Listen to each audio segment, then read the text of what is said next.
J'ajouterai juste, Yves Calvi, pour faire bonne mesure, qu'une partie de la presse est responsable et une partie des scientifiques, des sciences sociales en particulier, c'est mon univers, parce que ce sont des mondes dans lesquels il n'a jamais été possible de poser de façon modérée le problème de l'intégration, le problème de l'islamisme, le problème des quartiers. Il y avait toute une espèce de, je dirais, de la construction d'un empêchement. Vous étiez aussitôt soupçonné. J'ai fait une enquête en 2014 sur l'antisémitisme chez nos compatriotes musulmans. Je leur ai expliqué qu'étudiant, j'avais vu des enquêtes sur les Français catholiques et l'antisémitisme. Oui. C'est des choses qu'on faisait beaucoup. Ça m'a valu de la part de la communauté des sciences sociales le soupçon d'être raciste, évidemment, vous l'avez aussitôt.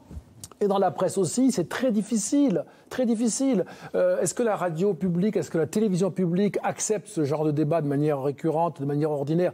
Il ne s'agit pas de laisser la porte ouverte aux outrances. Mais pourquoi il n'y a que les outrances ou rien?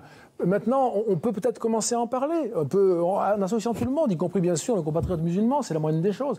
Donc tout ça fait partie d'un grand, je dirais, d'une grande hypocrisie où chacun dans son coin, les partis, les universitaires, les journalistes, je trouve en tout cas beaucoup aussi, les associations, les syndicats, etc., et même l'administration, n'ont pas laissé s'exprimer ce problème-là. Voilà, donc c'est ce point moi, que j'approuvais et je voulais juste aller dans ce sens. Mohamed Sifaoui, vous voulez ajouter quelque chose? Vous êtes d'accord? Non, je suis d'accord. Bien sûr qu'il y a dans ce pays des complicités à différents niveaux et il y a différentes strates qui ont été contaminées par l'islam politique. Ce que je souhaiterais faire passer comme message très simplement et très rapidement, il faudrait juste qu'on fasse très attention à dissocier la fermeté républicaine qui est nécessaire à opposer à l'islam politique et à ne pas tomber dans le piège qui consisterait à faire de la colère un programme politique. Il y a deux choses. Il y a la fermeté républicaine qu'on doit opposer, oui, au CCIF, à Baraka City, à l'UOIF, à toutes les organisations islamistes. Mais il ne faut pas que cette fermeté se transforme en colère structurante de notre débat et de notre discours. Aujourd'hui, nous sommes tous émus par ce qui vient de se passer. On a touché l'école, un enseignant, c'est très grave. C'est très grave qu'on décapite quelqu'un sur le territoire de la République ou ailleurs. Mais il faut absolument qu'on garde notre sang froid.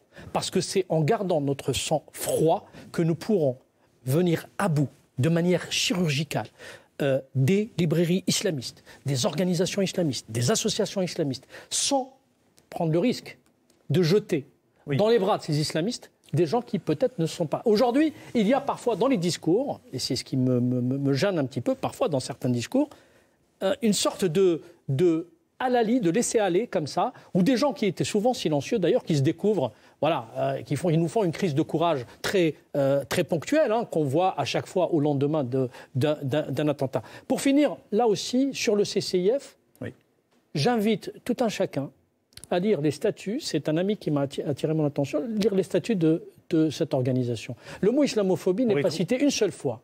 C'est la takia déposée en préfecture. La takia déposée en préfecture. C'est-à-dire que quand vous lisez les statuts du CCIF, vous avez l'impression de lire les statuts de la Ligue des droits de l'homme. Vous me direz, il n'y a plus depuis quelques années une grande différence entre les deux. Mais toujours est-il. Le CCIF, qui est une organisation islamiste, n'utilise pas du tout la terminologie islamophobie dans son objet. Elle est censée défendre les victimes de génocide, les femmes, les enfants et j'en passe.